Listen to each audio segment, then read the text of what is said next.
dia, irmãos, que a graça e a paz do nosso Senhor e Salvador Jesus seja com todos nós. Dando continuidade à nossa escola dominical, hoje nós vamos falar sobre o reinado de Asa, rei de Judá, reino do sul.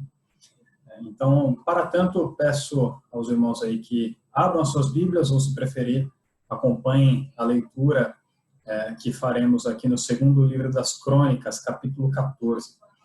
A história de Asa, o relato do reinado de Asa, ele consta tanto no livro das Crônicas, que é a leitura que nós vamos fazer, segunda Crônicas, do capítulo 14 ao capítulo 16, hoje faremos uma leitura um pouco mais extensa, como também no livro dos Reis, no livro dos Reis de Israel. Primeiro Reis, capítulo 15, vai trazer, tem ali cerca de 9 versículos que trazem um relato bem resumido de como foi o reinado de Asa. Mas, atendendo aí o propósito da escola dominical, que é estudarmos com um pouco mais de detalhe, nós faremos a leitura do texto das Crônicas. Eu só gostaria de relembrar os irmãos de que um dos propósitos da escola dominical, né, ele é trazer a aplicação do ensino da palavra do Senhor na nossa vida hoje, né? Então, que os irmãos tenham esse propósito, mais essa aula, né, de buscar não apenas enriquecer os seus conhecimentos acerca da palavra do Senhor, enfim, de ter uma visão mais rica daquilo que a palavra de Deus nos traz, mas especialmente em aplicar a palavra na sua vida, né? Um dos objetivos da igreja, um dos objetivos da escola dominical é nos tornar mais semelhantes a Cristo, né? E que tenhamos esse intuito, que tenhamos essa busca, né, por sermos mais parecidos com Jesus. E nesse ânimo, nesse espírito, nós vamos fazer aí a leitura do segundo livro das Crônicas, capítulo 14. Eu vou projetar a minha tela aqui, a exemplo do que fiz na aula anterior, para os irmãos poderem acompanhar a leitura mais facilmente.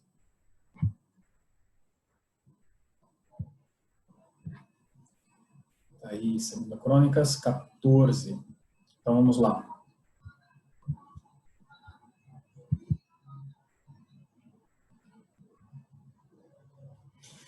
Abias descansou com seus pais e o sepultaram na cidade de Davi.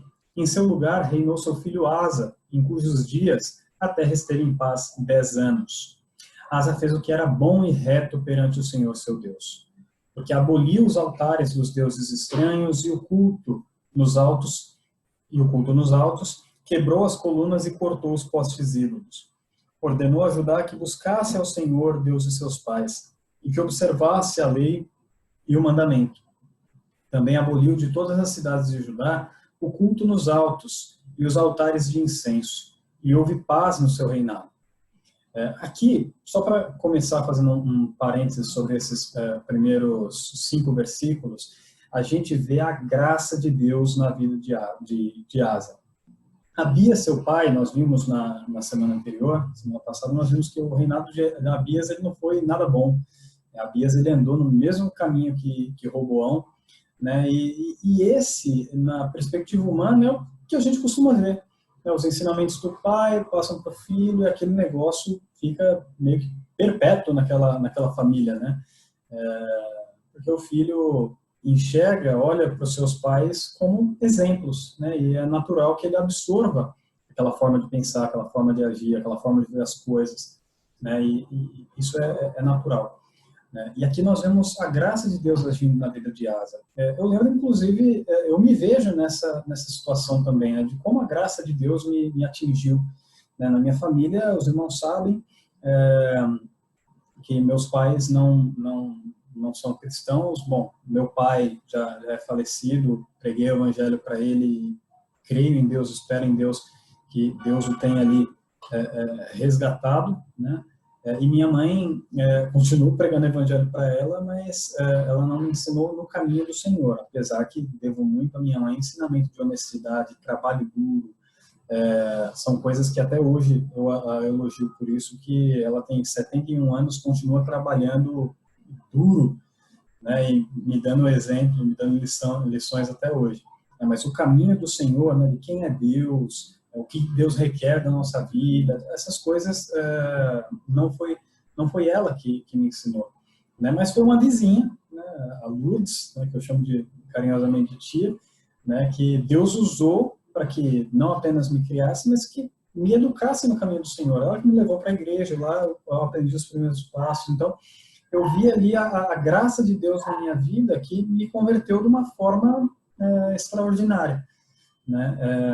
Então, eu não absorvi a incredulidade dos meus pais, mas eu aprendi, pela graça do Senhor, aprendi o caminho dele, né? E nós vemos em Asa algo similar, né? Asa viu no exemplo do seu pai, do seu avô Roboão, coisas terríveis, né? Idolatria, né? E quando a gente olha essa postura dele se voltar e buscar o Senhor e ordenar todo o povo que busca o Senhor, é a graça de Deus na vida dele, né? Louvado seja Deus, né, por demonstrar a sua graça aos seus filhos assim.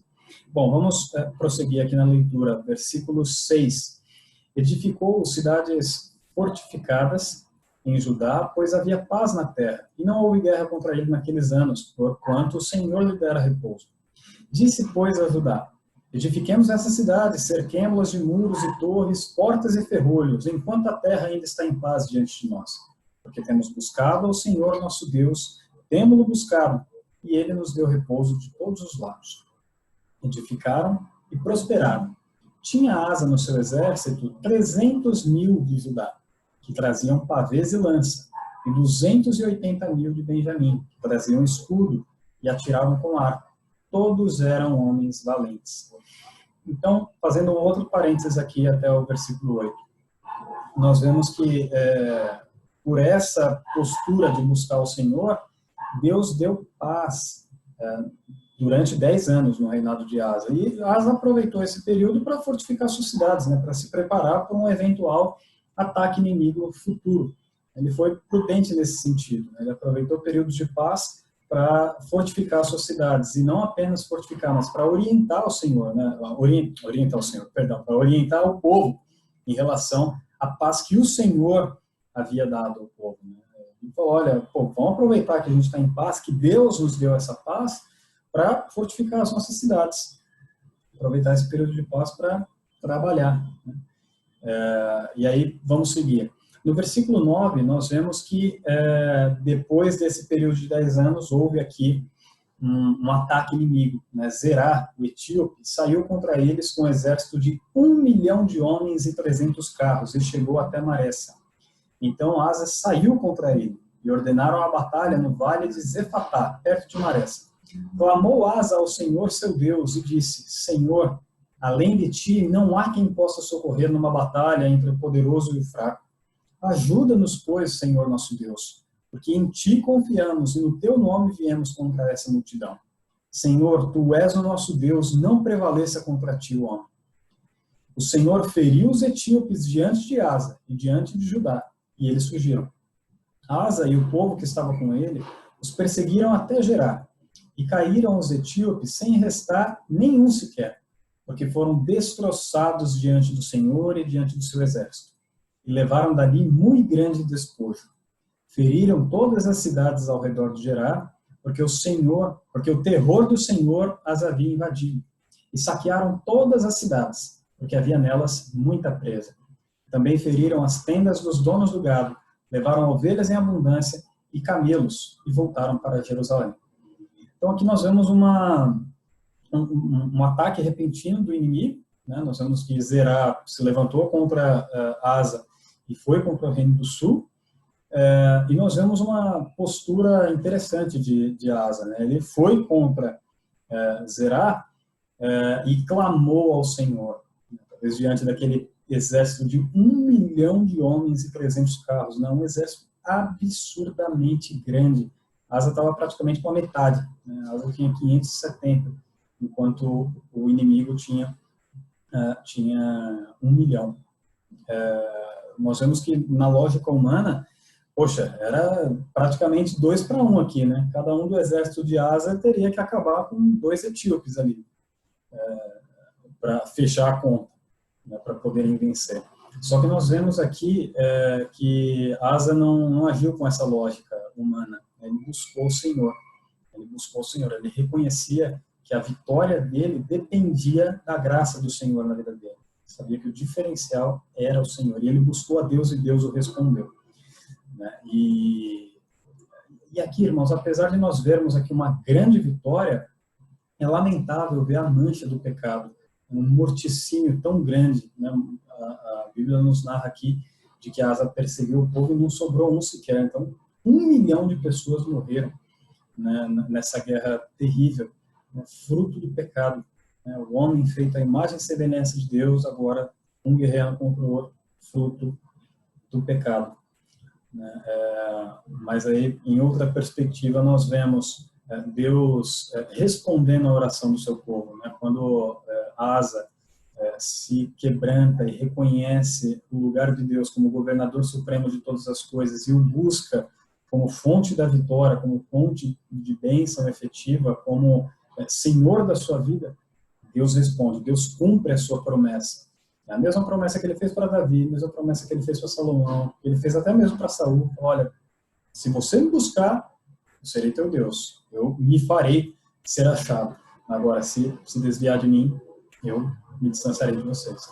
E aqui nós vemos Deus cumprindo essa promessa, respondendo à oração de Asa no mesmo instante.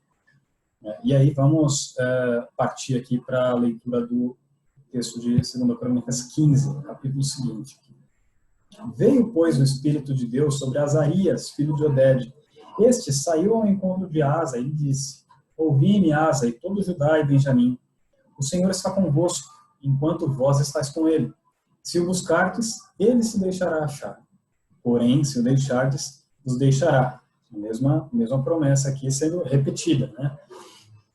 Israel esteve por muito tempo sem o verdadeiro Deus, sem sacerdote que o ensinasse e sem lei. Mas quando na sua angústia eles voltaram ao Senhor, Deus de Israel, e o buscaram, foi por eles achado.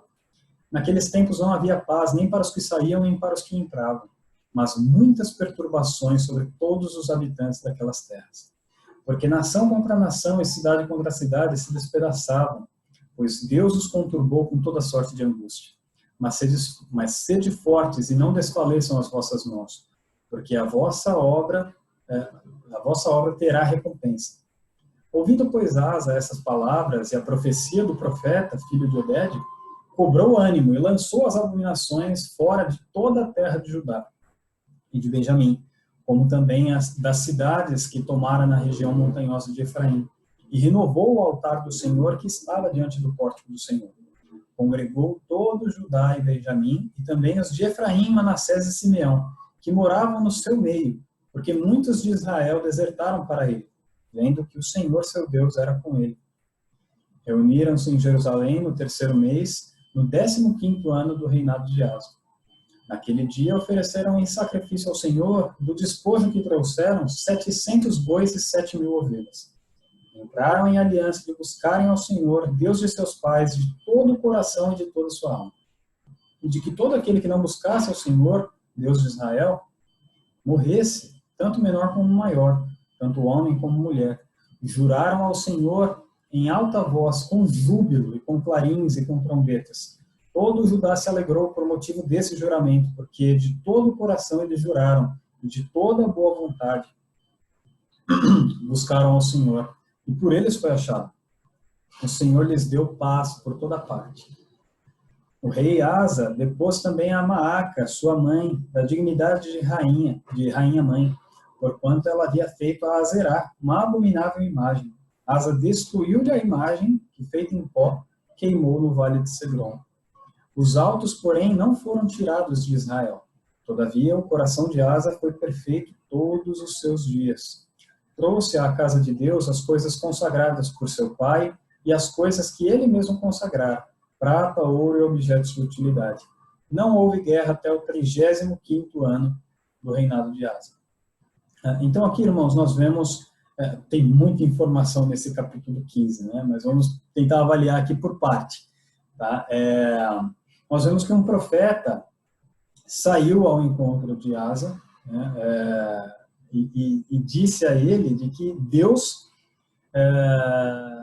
estava com ele, né, Azarias, né, saiu ao encontro de Asa e disse: olha, Deus está convosco, contigo e todo o Judá, né, que está observando, está buscando a presença do Senhor, está buscando cumprir com os seus mandamentos. Deus está com vocês. E aí ele vai falar da história de Israel, que por muito tempo ficou sem Deus, sem sacerdote, mas todas as vezes que eles se quebrantavam e buscavam a Deus, Deus respondia ao seu povo. E aí ele fala: mas sede fortes, versículo 7, mas sede fortes e não desfaleçam as vossas mãos, porque a vossa obra terá recompensa. E isso serviu para dar um ânimo para Asa, né? Se ele já estava buscando a Deus e recebeu aquela vitória do Senhor contra o exército etíope, agora essa confiança foi renovada, né, pelas palavras do profeta, né? E Asa lançou fora as abominações que ainda existiam na terra de Judá e de Benjamim, e também nas cidades da região montanhosa de Efraim. Ele renovou o altar do Senhor que estava diante do pórtico do Senhor. Então, ele renovou os votos a Deus, ele renovou a confiança dele, a alegria dele de servir ao Senhor foi renovada ali, né? E aqui é interessante que ele congregou não só Judá e Benjamim, meia tribo de Benjamim, que era quem compunham o reino do sul, mas também os de Efraim, Manassés e Simeão, que moravam no seu meio. Então, habitantes de outras tribos do reino do norte desertaram e foram habitar no reino do sul, né? E por quê? Porque eles reconheceram que Deus estava com o reino do sul, né? E eles reconheceram isso e foram para lá. E aí nós vamos ver que esse tipo de migração, né, gerou no coração do rei do norte uma estratégia similar a que Jeroboão havia feito, né, de construir seus ídolos, enfim. A mesma preocupação bateu no rei Baasa de Israel, que agora era o rei de Israel. Mas nós vamos ver um pouco mais para frente. Aqui nós vemos, então, que ele congregou os habitantes do Reino do Sul e também aqueles que haviam migrado para morar entre eles no Reino do Sul, né? Então, eles se reuniram em Jerusalém e ofereceram um grande sacrifício do despojo que eles haviam trazido daquela guerra com os etíopes, né? E fizeram uma aliança ali com Deus de servi-lo de todo o coração, né? E fizeram isso com júbilo, com alegria, né? Com trombetas. Foi uma grande festa. E aqui teve uma questão interessante, né? Que no versículo 16 coloca que ele depôs a Maaca, sua mãe. Na verdade, mãe aqui, a gente vai ver que Maaca também é apontada como mãe de Abias. Na verdade, ela era mãe de Roboão. Então, ela era bisavó, avó de Abias e bisavó de Asa. Que no relato da genealogia, algumas vezes, no relato traz que o termo mãe, mas se referindo a alguém da genealogia, mas não necessariamente daquela geração, né? Que ela era bisavó e não mãe, né? Mas, enfim, o ponto era alguém do sangue de Asa, alguém da família de Asa, que exerceu influência tanto no reino de Roboão quanto no reino de Abias, né? Má influência, e agora ainda estava aqui, exercia ainda certa influência, porque uma abominação, uma imagem abominável que ela havia construído ainda estava de pé, né? E Asa resolveu acabar com aquilo, né? Ele destruiu a imagem e a queimou no Vale de Cedron, fora de Jerusalém. Uma imagem abominável, queimou e destruiu fora da cidade, né? E aqui no versículo 17 tem que ainda ficou ali um resquício, né? Os altos, porém, não foram tirados de Israel. Todavia, o coração de Asa foi perfeito todos os seus dias. Esses altos, nós vamos ver que quem vai retirar de todo, Josafá, né, o filho de Asa, nós vamos ver que ele faz um complemento da limpeza que Asa iniciou, Josafá vai e complementa essa limpeza. E aqui um ponto interessante é que aponta para o coração de Asa, foi perfeito todos os seus dias. Aqui é importante a gente ter em mente uma coisa, irmãos. Lembra de Davi, quando fala que Davi foi um homem segundo o coração de Deus? Isso não quer dizer que Davi não pecou. Pelo contrário, a Bíblia traz em detalhes o pecado de Davi. Ele aponta como pecado, efetivamente. Mas o que nós vemos em Davi é um homem que, quando confrontado com o seu pecado, ele se quebrantava e voltava-se para Deus, né? Ele buscava arrependimento e restituição da comunhão com o Senhor, né? Aqui em Asa eu vejo nesse mesmo sentido, né? Porque nós vamos ver no capítulo 16 que Asa deu um tropicão enorme ali no seu reinado, né? Ele pecou, ele tropeçou, né? Mas então, quando nós vemos esse relato de que o coração de Asa foi perfeito todos os seus dias, pode ter vivido em sinceridade, pode ter se arrependido dos seus pecados, mas ainda assim pecou, né? E isso para a gente é graça, porque nós vemos que ninguém que Deus chamou foi perfeito, né? Gente como a gente, né, que foi usada por Deus, assim como nós podemos ser usados por Ele hoje também, né? Mas enfim, vamos prosseguir aqui, né? Que ele trouxe à casa de Deus as coisas consagradas por seu pai Abias e as coisas que ele mesmo consagrara, prata, ouro e objetos de utilidade. E no tropicão que ele deu, nós vamos ver que esses objetos, que aqui no capítulo 15 ele está trazendo para a casa de Deus, ele vai retirar. Ele vai tirar para um propósito que não agradou ao Senhor. Então nós vemos aqui no versículo 19 que não houve guerra até o 35º ano do reinado de Asa. Então ele teve mais um período longo de paz no decorrer do seu reinado. Vamos seguir agora para a 2 Crônicas 16, que é o último capítulo que traz a história de Asa, e a gente conclui a aula nele. Então vamos lá. 2 Crônicas 16. No 30º ano do reinado de Asa, no 36º ano do reinado de Asa, subiu Baasa, rei de Israel, contra Judá, e edificou a Ramá, para que a ninguém fosse permitido sair de junto de Asa, rei de Judá, nem chegar a ele. Então, o que aconteceu? Lembra que eu falei da estratégia que Jeroboão adotou e o rei de Israel, Baasa, também? É o seguinte, lembrando do Reino do Norte e Reino do Sul, vou projetar aqui para lembrar os irmãos da distribuição geográfica aqui, né?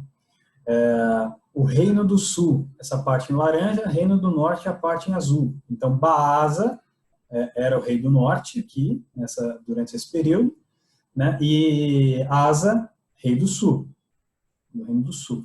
O templo estava aqui em Jerusalém. Então, quem quisesse adorar a Deus, quem quisesse oferecer o sacrifício, deveria descer do Reino do Norte, de Israel, para Judá. E para evitar esse contato do povo do Reino do Norte com o Reino do Sul, o rei do Norte decidiu bloquear o acesso. Então, ele edificou a Ramá, né, para bloquear o acesso do povo a Jerusalém, a ter contato com o rei do Sul, para não acontecer de se apegar a ele e se revoltar contra o Reino do Norte e acabar destituindo do reinado ou até mesmo o matando. Então, Baasa decidiu edificar a Ramá para evitar do povo dele ter contato com o povo do Reino do Sul. Então, ninguém entrava e ninguém saía, né? O povo do Reino do Norte ficaria no Reino do Norte, o povo do Reino do Sul ficaria no Reino do Sul. Então, versículo 2, então Asa tomou prata e ouro dos tesouros da casa do Senhor e dos tesouros da casa do rei, e enviou servos a Ben-Hadad, rei da Síria, que habitava em Damasco, dizendo, haja aliança entre mim e ti, como houve entre meu pai e teu pai. Eis que te mando prata e ouro, vai e anula a tua aliança com Baasa, rei de Israel, para que se retire de mim.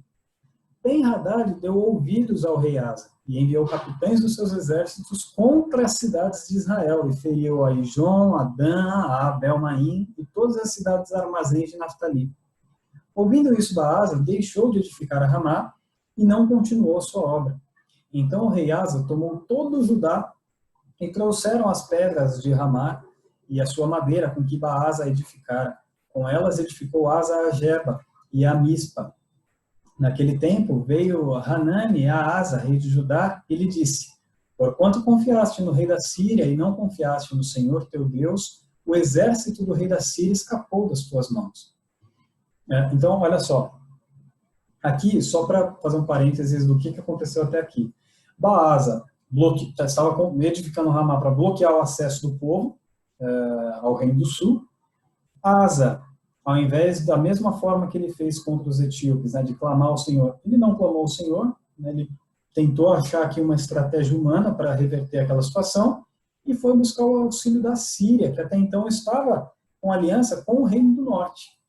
Então ele pensou, bom, meu pai Abias tinha firmado aliança com o rei da Síria, da época dele. Deixa eu renovar essa aliança e, poxa, assim eles vão deixar de apoiar o reino do norte e eles vão parar de me oprimir, vão parar de edificar Ramá. E aí, como que ele foi obter essa aliança? Com dinheiro, com riquezas. De onde ele extraiu essa riqueza? Dos utensílios, do tesouro da casa do Senhor, do tesouro da casa do rei. E juntou as preciosidades ali, coisas que haviam sido consagradas ao Senhor, ele tomou dali e entregou ao rei da Síria para buscar um auxílio humano. E nisso, nós vemos que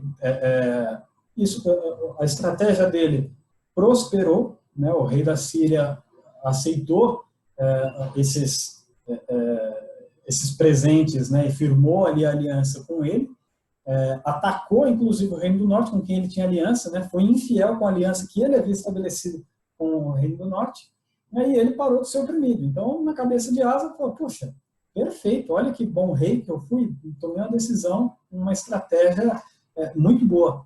Até que vem Hanani, um profeta da parte do Senhor, né, e disse, olha, porque você confiou no rei da Síria e não confiasse no Senhor, o exército do rei da Síria escapou das suas mãos. Deus queria entregar o exército nas suas mãos, só que você confiou na mão humana e não confiou na mão do Senhor. E aí, olha só, no versículo 8, ele dá um belo tapa ali na cara de Asa, relembrando o passado. Né? Acaso não foram, ó, versículo 8, acaso não foram os etíopes e os líbios grandes exércitos com muitíssimos carros e cavaleiros? Porém, tendo tu confiado no Senhor, ele os entregou nas tuas mãos. Então, em outras palavras, Asa, você já teve que batalhar com um exército extremamente grande. Você não tinha a menor chance contra eles, mas você clamou a Deus e Deus te respondeu, Deus te deu vitória. Olha para o passado, como Deus agiu com você, por que você fez isso agora? Não faz o menor sentido. E aqui, irmãos, é uma lição para a gente hoje. Né? Nós vimos, um ponto que eu chamei a atenção foi a graça de Deus na vida de Asa, e aqui, como Asa se esqueceu da presença de Deus, do livramento de Deus, da providência de Deus, da mão de Deus com ele até então. E como nós nos esquecemos da mão de Deus, irmãos. Quantos livramentos Deus já não nos deu, né? Quantas enfermidades nós ou entes queridos nossos, nós já oramos e Deus não respondeu. Né? Quantas situações nós não nos vimos perdidos, sem saber o que fazer, sem saber de onde tirar dinheiro para pagar aquilo, para arcar com aquela despesa, e Deus entra com providência. Né? Porta de emprego, conflitos familiares, tantas coisas que, se a gente for olhar para trás e contar as bênçãos, né, nós teríamos tanto para contar, mas vem uma nova aflição e a gente desconfia tudo de novo, a gente vai para o zero, tudo de novo, né, como se Deus nunca tivesse se revelado a nós, nunca tivesse revelado o seu braço forte a nós. Né, nós somos terríveis, nós somos danados. Né, e quando a gente olha essa postura de Asa, de confiar na mão do homem, da mesma forma que nós comemos, poxa, Asa, que negócio sem sentido, por que você vai fazer isso? Nós devemos fazer um autoexame, porque nós fazemos isso constantemente. A nossa incredulidade de desconfiar do Senhor e querer confiar na nossa mão é terrível, é terrível. Isso causa um mal danado na nossa relação com Deus. Isso é um pecado contra o Senhor, é uma ofensa contra Ele. Nós precisamos nos atentar a isso, irmãos, e buscar no Senhor arrependimento, de viver na dependência dEle, em toda e qualquer circunstância. É difícil, né, porque nós queremos ter aquele desejo de que estamos no volante, né, de que estamos no controle. Mas o fato é, nós nunca estivemos no controle e nem nunca estaremos. A nossa vida está nas mãos do Senhor. Aí, e dele dependem todas as coisas. Né? Então, que nós possamos extrair essa lição de buscar viver na dependência do Senhor todos os dias. Bom, vamos voltar aqui para o texto. E aqui no versículo 9, tem algo fantástico que Hanani fala para Asa. Versículo 9, porque quanto ao Senhor, seus olhos passam por toda a terra, para mostrar-se forte com aqueles cujo coração é totalmente dele. Nisso procedeste loucamente, por isso, desde agora haverá guerras contra ti. Então, aquele período de paz acabou, né? Acabaria ali. Né? E aí, nós vamos ver no versículo 10 qual foi a reação de Asa. E aí, vamos pensar no seguinte, outro problema que nós temos, né? Como a gente gosta de estar certo. Né? Eu, há um tempo atrás, conversando com o Vaso, com o Tiago, né, sobre essa questão de estar certo, às vezes ser confrontado, ter indisposição, né? E ele, com o jeitão dele, falou, Vaso, eu quero estar certo, eu queria estar sempre certo, eu queria só aceitar, mas não acerto, não sou assim. Aí ninguém é, a gente erra muito. E a gente não gosta de ser confrontado. Né? E Deus confronta a gente, irmãos, nós somos dele. Nós somos dele, o Espírito Santo dele nos incomoda quando a gente erra. A gente que é teimoso, mas o Espírito Santo dele nos incomoda. E Deus nos confronta de várias formas, né? Na pregação do pastor, ao ler um texto bíblico, na escola dominical, ou às vezes até um amigo, em uma conversa com um amigo, e aponta para o nosso pecado, aponta para o nosso erro, aponta para a necessidade que nós temos de mudança e como a gente se incomoda tanto.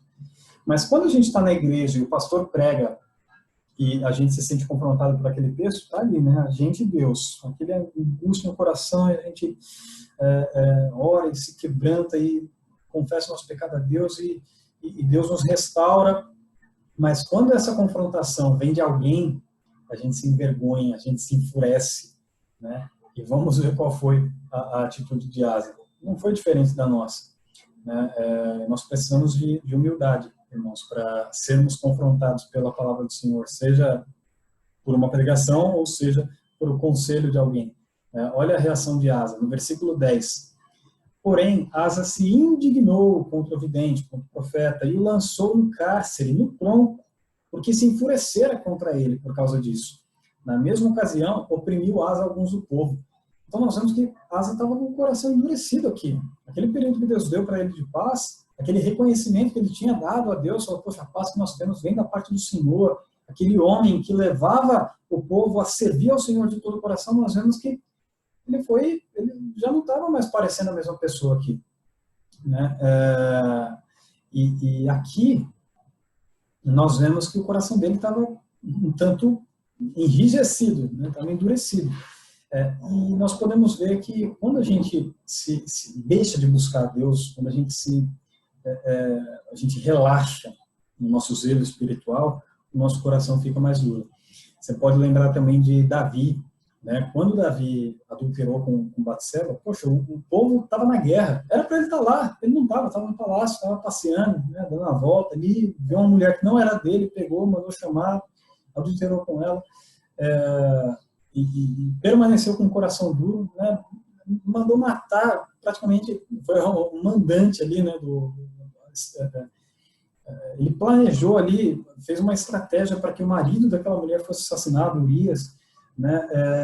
E quando Natan foi falar com ele, o coração dele ainda estava tão endurecido que quando Natan contou para ele a história, antes de falar que ele era o homem, quando contou a história daquele homem pobre que tinha ovelhinha e do rico que recebeu parentes e matou aquela ovelhinha, ele estava com o coração tão duro que esse homem tem que morrer. Poxa, calma. É certo que ele tem que restituir, tem que pagar pelo que fez, mas era um negócio com a pena de morte.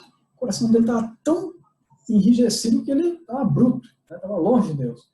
E quando Natan o confronta, ele se quebranta. Né? Ele se quebranta. E assim nós precisamos também nos quebrantar, né? Quando nós somos confrontados pelo nosso pecado. Nós devemos aprender com os servos de Deus do passado, irmãos, que nós possamos aprender a agir como Davi, né? De nos quebrantar e buscar em Deus arrependimento. Bom, aí vamos continuar aqui.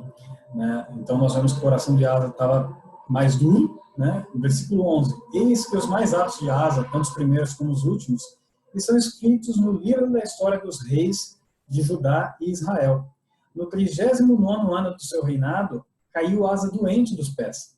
Então ele reinou 41 anos. No 39º ano ele caiu doente. A sua doença era em extremo grave. né? E na sua enfermidade, contudo, na sua enfermidade, não recorreu ao Senhor, mas confiou nos médicos. E aí, versículo 13, descansou Asa com seus pais, morreu no 41º ano do seu reinado. Sepultaram-no no sepulcro que mandara abrir para si na cidade de Davi. Puseram-no sobre um leito que se enchera de perfumes e de várias especiarias, preparado segundo a arte dos perfumistas. Foi muito grande a queima que lhe fizeram dessas coisas. Então nós vemos, irmãos, com tristeza, né, que Asa ele não foi constante na sua fidelidade ao Senhor. Ele vacilou ali no final da sua jornada. Ele vacilou no final da jornada. E às vezes, irmãos, esse também é um erro que nós temos. Às vezes nós nos apegamos a acertos do passado. Às vezes nós somos servos valorosos, auxiliamos, fizemos muita evangelização, já fomos muitas vezes presidente de sociedade interna, já ajudei tantas pessoas, já fiz tanto bem, poxa, agora é hora de descansar, é hora de dar vaga para outro, né? Vamos deixar outros trabalhar, né? Lembra, a seara é grande, mas poucos os trabalhadores. Às vezes a gente tem a visão de que nós já fizemos muito pelo reino, às vezes a gente tem a visão de que a gente já atingiu um patamar de santidade que não precisa mais se santificar. A gente já fez o que precisava, então a gente pode dar uma relaxada, assim como Asa deu uma relaxada no seu zelo espiritual. E com isso a gente peca, com isso a gente ofende ao Senhor. Tudo que Deus nos chamou para viver foi para viver em permanência, né? O amor a Ele é permanente, o trabalho a Ele é permanente, a glorificação, a alegria nele é em todas as coisas, né? Independente das circunstâncias, né?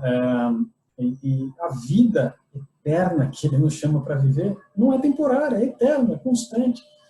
Tudo o que Deus tem para nós é permanente, é constante, nada é temporário, né? O perdão é constante, é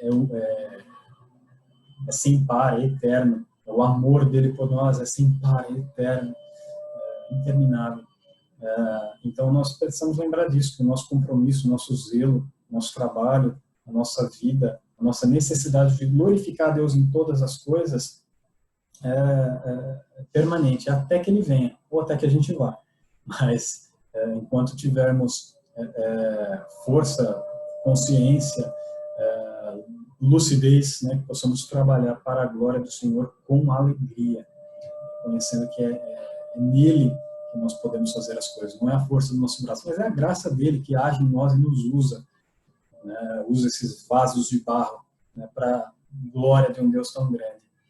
Né? Irmãos, então, fazendo um apanhado geral da história de Asa, bom, aqui é o reinado de Abias, né, que nós vimos na semana passada, pai de Asa, e aqui no reinado de Asa nós podemos trazer aqui como um resumo de que ele reinou 41 anos em Judá, fez o que era reto diante de Deus, apesar dos seus vacilos, né, ele fez o que era reto diante de Deus, viveu em guerra com Baasa, rei de Israel, obteve uma grande vitória contra os egípcios, e graças a seu reconhecimento de que a vitória vem da parte do Senhor e não pelo braço humano.